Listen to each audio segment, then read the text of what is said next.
Hey, welcome to Friday. Mr. H is back from vacation. Spent a lot of time over there east side of PA, hanging out in Amish country. It was really fun. No technology really, unless you want to count, wagon wheels. Really cool food, lots of apple pie.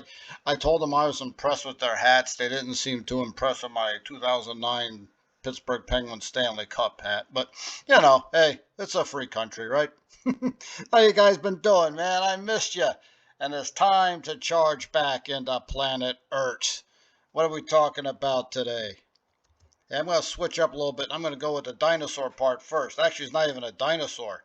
Nope, this is, if you think it's a bird, it's because you're right. It's probably the first bird in history, unless we find something older. But, it's there, Middle Jurassic Park, so I'm convinced it's definitely somewhere near the beginning. Yep, you know this guy, right? Archaeopteryx. Yeah, sometimes I have trouble with that one. Archaeopteryx. I call him Archie sometimes. Discovered in Germany in the late 19th century. They found the first five specimens were all found in Germany. Wonder what that was all about at different times. And they found it in other parts of Europe, western side of Asia. They claim to have found a couple specimens down in Africa, but those were partial. And some people claiming they're different species. They could be. Every time someone tries to say they've discovered a new species based on one bone fragment, I always think it's kind of premature. I think it's somebody trying to get their name there in the papers or online trying to claim they found something new. But, I'd probably do the same thing, to be honest with you. So we know it's a bird. How do we know? Well, take a look. See the feathers? We see feathers. I see feathers. Buddy Boo, how about you? You see feathers? Buddy the cat sees feathers. Everybody here sees feathers. Clearly, it's a bird, which of course leads to the contention that birds today are descended from dinosaurs. I figured out when I was a kid. Just look at the feet. I mean, three-toed feet. Looks like some kind of a dinosaur almost, right? So, Archaeopteryx right here, Archie. Maybe the first bird in history, though it had to come from someplace. We haven't found anything older than that looks like this, but it's definitely number one at the moment. Some people call it the dino bird. They're trying to figure out what it might look like in real life. Because it is a bird with feathers, everyone assumes it looks like a bird. And they start putting, make it look like a raven or a crow or something. But if you look at that fossil close enough, you do see it has teeth. So some people call this the dino bird. So that starts a whole bunch of new debates. What did it look like? That's one interpretation. And once you get what does it look like, it starts spinning off into other questions. Did it have big teeth? How far did it fly? Where did it fly? What kind of environment did it live in? Well, we do know it lived in forests. We know that much. Is it a brightly colored bird? Well, if it lives in a forest, yeah, it could be that way because a lot of animals that live in forests tend to have bright colors, especially birds. Usually some kind of a mating display, or maybe it's some form of camouflage, though I'm not sure how a very brightly colored bird can be concealed in a mostly green environment. But there were also flowers starting up in the Jurassic, but not that many. That's more of a Cretaceous thing. Nonetheless, people look at it and they assume it's a brightly colored bird. And I'll be honest with you, first time I looked at it and tried to figure out what it looked like in real life, I kept seeing red and yellow and everything too. So maybe it's some kind of memory we have going way back then. Other people contend it had darker feathers and had more of a bird-like appearance. It's darker because, again, it needs to be camouflaged in the forest. It's in the Jurassic period, so there are a lot of things out there that like to eat our friend Archie. And again, we see the beak over here. If it did have a beak instead of a snout, it would still have teeth because, we see the fossils. It has teeth. The feet, you see the feet down there, three toes, looks like present day birds. That's why I am convinced they're definitely related to dinosaurs.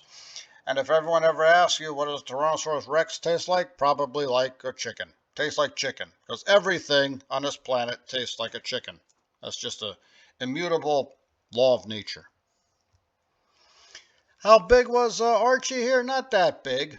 You can tell by the fossils. It looked like an adult. The bones, were fused together, so obviously it stopped growing, at least, in height anyway.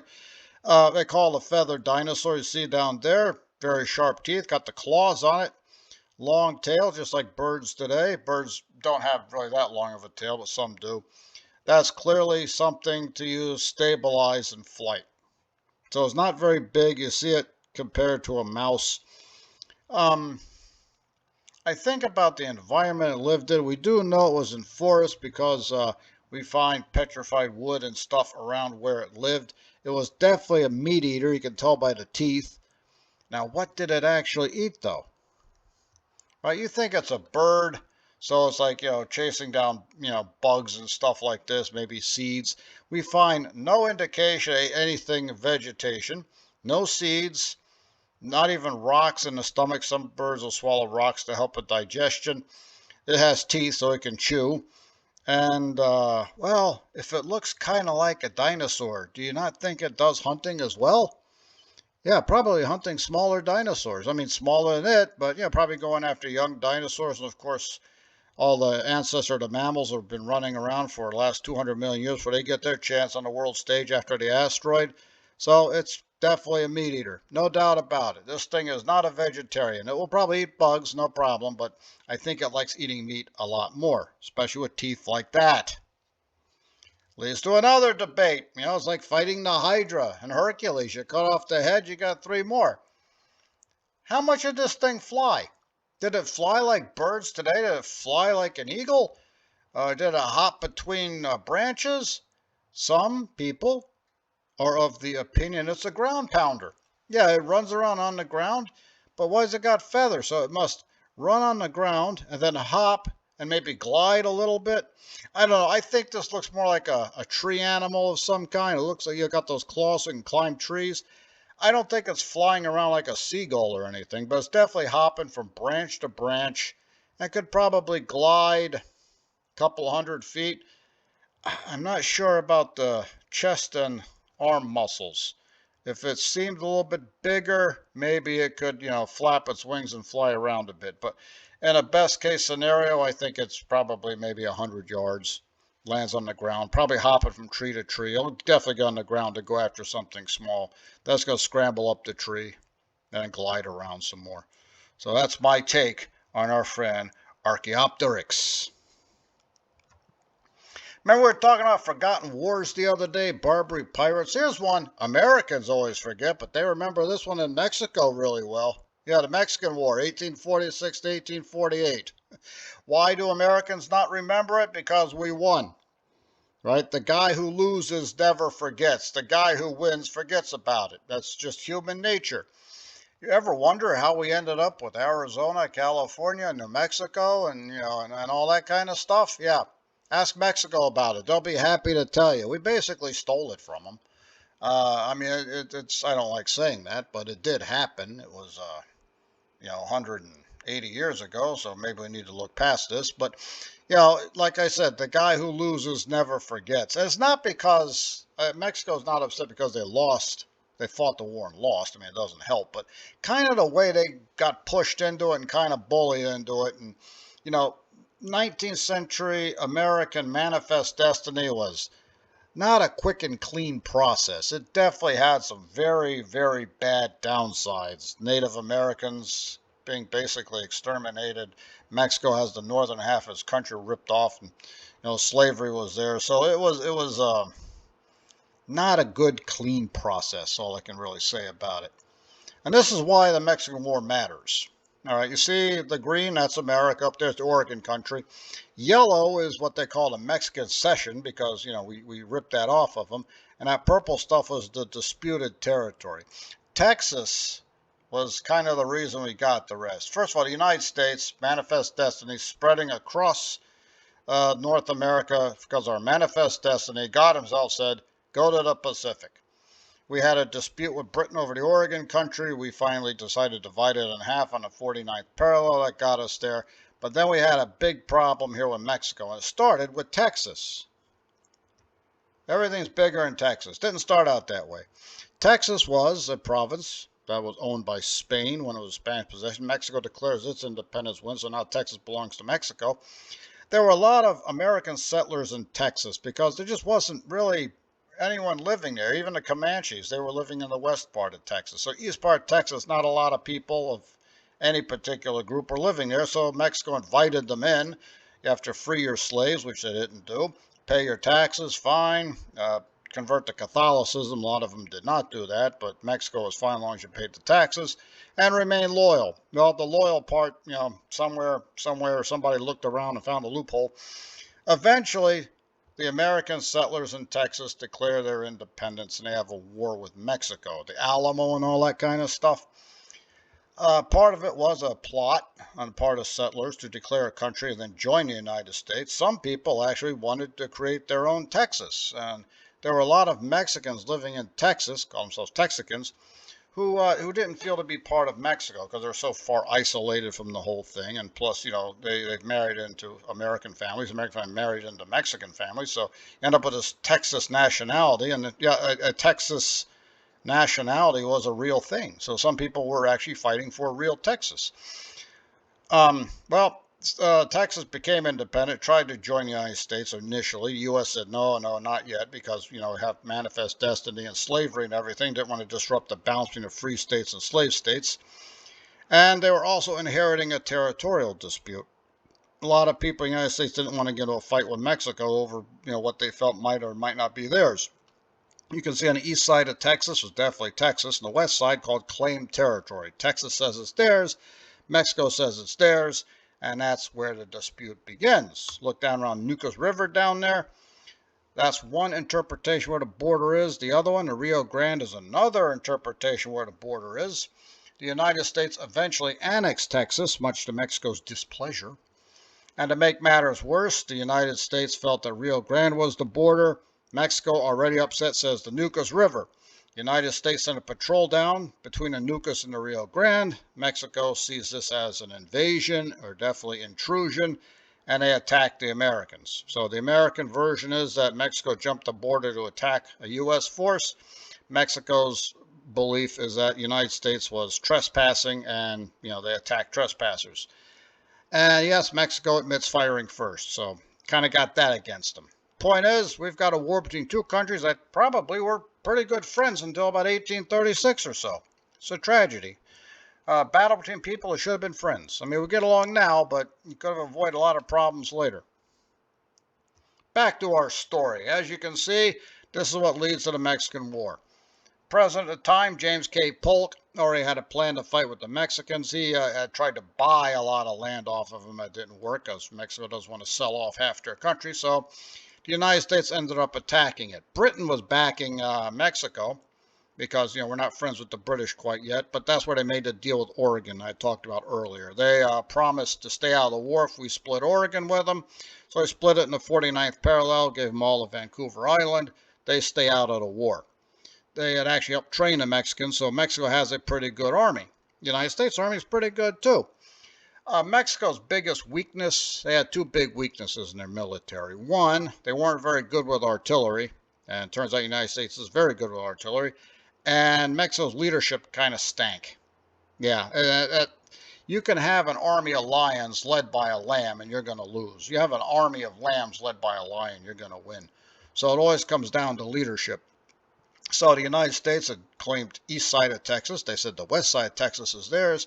We've got a full-scale war. The yellow stuff over there is what we rip off. We're going to take another one called the Gadsden Purchase later on, but we're going to rip that off of them. And when we tried to come down from Texas, headed to Mexico City from due north, that's not an easy trek. There's some serious hardcore desert there. That's why Texas was so isolated to begin with. A lot of mountains, so we're beating them in battles, but you just can't really advance that far because your supply is going downhill. You need water. So speaking of water, the U.S. Navy decides to land at Veracruz, right there on the coast of Mexico, Tampico, and then down there is Veracruz. And they used the same route that Cortez took back in 1519. That's not an easy route either, a lot of mountains and stuff. But with the Mexican army facing the north, suddenly you land in the east, there's not that many people shooting at you. So that's what they did. Not that the U.S. Navy was all that great at the time. It was fairly small, but Mexico didn't have one. So a small navy against no navy, it's going to work out for you. As they were marching their way into Mexico City, you had a lot of capable officers, people you're going to hear about down the road, but there's also a lot of incompetent ones too. It's just the way wars go. There's another view of the Veracruz campaign. It doesn't look that far on a map, but try walking it. That's what I used to say about Greece. It's not that big a country until you try to walk across it. Yeah, a lot of mountains, man. So we're talking about some officers you may have heard of in the Mexican War. Hey, here's a guy who looks familiar. Take a good look at him. Seen this guy around somewhere before? Yeah, that's back in his younger days. In his younger days, he served in Mexico. A few years later, he tells the Secretary of War in Washington, D.C. that he cannot draw his sword against his native Virginia. Yep. That's Robert E. Lee. He was an engineer at first. He helped get everybody over the mountains and through the roads over there. Isn't that kind of strange over there on the right, seeing Robert E. Lee in a U.S. Army uniform? Yeah, you don't see that very often. But think about this. Only spent 4 years in the Confederacy, right? So most of his career was as a U.S. Army officer, and it was a very good one, unfortunately. Found out the hard way at a few places, you know. But Robert E. Lee, just so strange to see him in a U.S. uniform. But there he was in Mexico, got a lot of experience, and everybody thought he was an awesome officer, and he was until, 1861. Little Union bias coming in there. Hey, there's another famous guy down there, too. Yeah, who's that young man over there? I don't know. He did his job down there in Mexico and then left the army and went into business and became an alcoholic and failed in a lot of businesses. Not exactly unique for the 19th century, but that guy is Ulysses S. Grant. Yep, he was an engineer too. And he remembers meeting Lee when they were down in Mexico. They asked him about that. Lee doesn't remember Grant, but Grant remembered Lee. Must have made an impression. Yeah, I bet if you ask Robert E. Lee, probably said it was all just a blur to him. But yep, Ulysses S. Grant. And I'm going to say, I find interesting the way they wear their uniforms. Robert E. Lee always looking immaculate, and Ulysses S. Grant looked like he just got out of bed at 2 o'clock in the morning. But hey, he's the guy who won, right? I remember reading a story where Robert E. Lee never got a single demerit at West Point. I got a pretty good feeling that Ulysses S. Grant never took that record from him. But hey, at the end of the day, U.S. Grant wins the big one, right? Now, when you talk to Mexico about the Mexican War, they're not going to mention Lee, they're not going to mention Grant, or if they do, it's with definitely obscene modifiers added. But they remember having the northern half of their country ripped off, and as the U.S. Army approached Mexico City from the east, thanks to Grant and Lee, there was a military school, and there were 9 cadets out there. I'm sorry, not 9, 6 cadets out there, right? Everybody had run away. The Americans were climbing the wall, all this kind of stuff. And these 6 cadets, Los Niños de Chapultepec, they decided to stand and fight for their school and their country. Yep. They didn't live through it. And then the last one, Juan Escania, wrapped himself up in the Mexican flag and threw himself over the wall. He was not going to let the hated Yankees grab his country's flag and haul it back to D.C. as a war trophy. And Mexico takes this story very seriously. As you can see, there is a memorial right there, and they honor every year, September the 13th, as the day for Los Niños de Chapultepec, right? The children of Chapultepec. These children threw themselves in front of an invading army, knowing they probably weren't going to live, or maybe they thought it was a game of Fortnite or something, I don't know. But, hey, very brave. And half the time you can't get kids at McDonald's to show up to work on time. So, hey, Los Niños de Chapultepec, I salute you for that, whatever it might be worth for me, right? Remember how I told you Mexico had a pretty good army and terrible leadership? Yeah, this is the guy who just flushed it all down the toilet for Mexico. And Santa Ana Antonio de Lopez, right? Santa Ana. I was about to call him something else. I try not to use words like that. Mexico will be happy to cuss him out too. They could not stand this guy, but they put him in as president 3 times. Not completely legal, mind you, but he was exiled from the country twice. Spent time in the United States as first exile. Invented chiclets, by the way. I guess where he got his money from. Then he was exiled a second time to Cuba, and then when he's the guy who lost the war in Texas, right? That's when they threw him out, and he was in Cuba for a while. Then he came back to lead his country against the Yankee invaders. Called himself Napoleon of the West, and he proceeded to lose every single battle he ever commanded.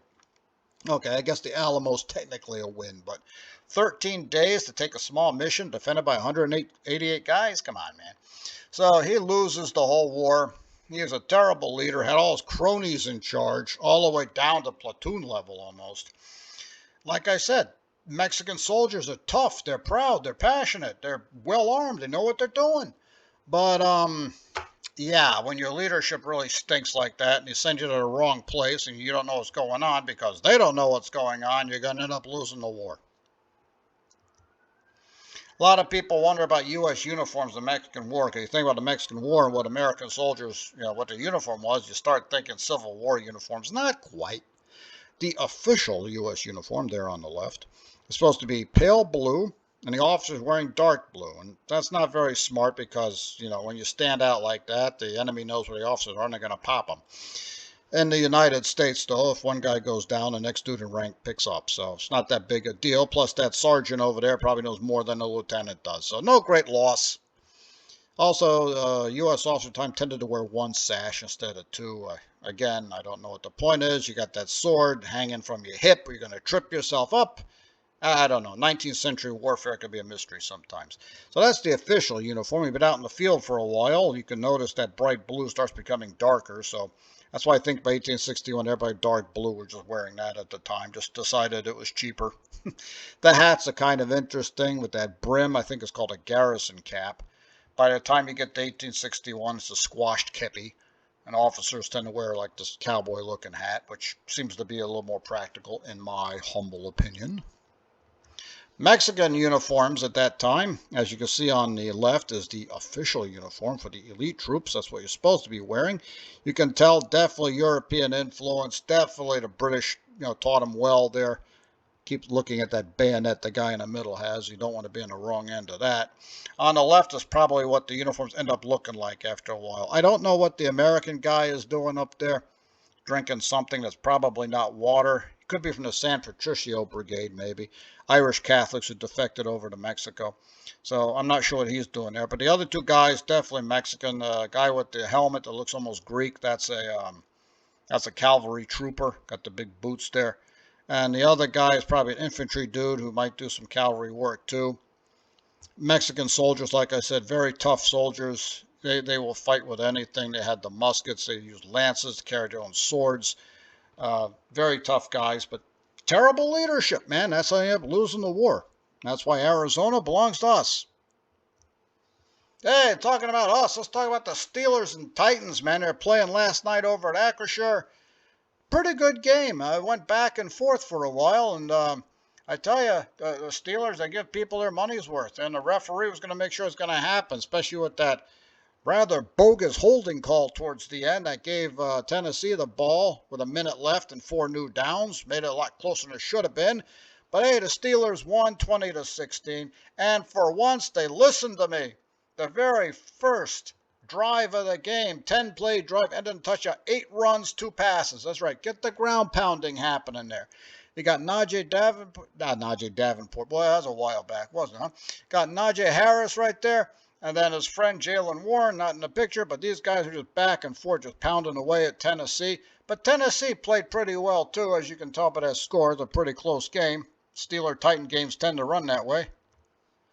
I remember this play. Here comes T.J. Watt. Like I said, every game we need a big one from you. He comes swarming in, nailed the Titans quarterback, Will Levis there, and his helmet came off. And he kept going and tackled him anyway. So who needs a helmet? You do, man. You're going to get hurt that way. Hey, a couple of sacks, and T.J. Watt and the Steeler defense came in when they needed to come in. Kenny Pickett, our quarterback, doing his usual wait to the fourth quarter thing. I mean, Steeler offense, they got it done. They got the win. Kind of a sloppy game, 10 penalties. 9 of them were legit. The one at the end I'm kind of wondering about. Kenny Pickett had a fairly decent game, but something about that fourth period, man, he just comes alive, man. He brings the team back. The man has been playing as a starter for a year and a half, and he has already 7 fourth quarter overtime drives for victory. He has a flair for dramatic. I wish he wasn't that dramatic, man. Just jump out to a 28-0 lead in the first period and hang on, That works too. Well, win's a win, right? Now, I was actually impressed with Tennessee's quarterback over there, Will Levis. He's kind of a strange guy. He likes to eat unpeeled bananas, a big fan of mayonnaise. He just got a lifetime supply of Hellman's mayonnaise. He did a commercial for him, from what I read. Very strange. But he became the starter 2 weeks ago when the regular Titans quarterback, Ryan Tannehill, hurt his ankle, so I don't know when he's coming back, if at all. But this guy, Will Levis, has done a great job over 2 games, even against the Steelers, even though he lost. And, of course, Kenny Pickett does what he does to get the win. Both wear number 8. I'm just wondering that if Will Levis becomes the Titans starter, is this going to be the first of many battles we see between these guys? You remember Tom Brady and Peyton Manning always going toe-to-toe with each other, and then there was Roethlisberger fighting with Tom Brady, usually losing, but, it's that kind of thing. Sometimes you get these battles, every decade, these two quarterbacks on different teams end up playing each other like a dozen times, and it's always an epic battle. So I wonder if that's the first of many epic battles between these two guys. And if it was, hey, first blood goes to Kenny Pickett. All right, let's go up over to north of the border here. CFL playoffs are starting up, and let's explain how these work. Okay, there are the standings. Forget that number 18. I don't know why Canadians insist on putting games played in the standings. 14 and 4. Yeah, I can see that's 18. Thanks. Our school's not that bad. So over there in the West, Winnipeg came in first place at 14 and 4. BC, British Columbia, 12 and 6, and Calgary at 6 and 12. Somehow staggered their way in. They beat Saskatchewan out on the tiebreaker. They won both games. Edmonton never stood a chance. The way the CFL playoffs start is number 3 plays number 2 in week 1, and week 2, the winner of that one plays against the number 1 guy. So Calgary plays BC this week, and the winner goes on next week to play Winnipeg. Over in the East, as you can see, Toronto 16 and 2 is a good record. Montreal's 11 and 7. Got my friends from Hamilton barely squeaked in at 8 and 10. You can see Ottawa, who cares? Hamilton's going to play Montreal on Saturday, and then the winner plays Toronto the following week. So Toronto is undefeated at home, so whoever gets to play them, man, you got a vicious order in front of you. The smart money says Winnipeg versus Toronto there for the Grey Cup, a rematch of last year, but you know what they say, it's why we play the game. You never know how it turns out. All righty, so there we are, the semifinals, just in case you wanted to make sure you got it right. Saturday, Hamilton against Montreal, then later on Saturday, Calgary taking on BC. Feels like some kind of weird math problem, doesn't it? All right, enough about Canada. Back to the Steelers. Got the Packers up next, playing at Acrisure, third game of a three-game stand. It's going to be a lot of fun. If you're getting tickets for that, you better get it now. Can I tell you, that one's already sold out. So that's going to be it for this week. We're going to cross the finish line. Steelers looking good. Talking about dinosaur birds, Archaeopteryx there. And now you know about the Mexican War, right? Don't bring it up at any Mexican restaurant. Someone might get upset with you. Guys, have yourself a great day. I will see you next week. Don't forget to like and subscribe. And as always, have a great day. Keep it safe. Das vidanya.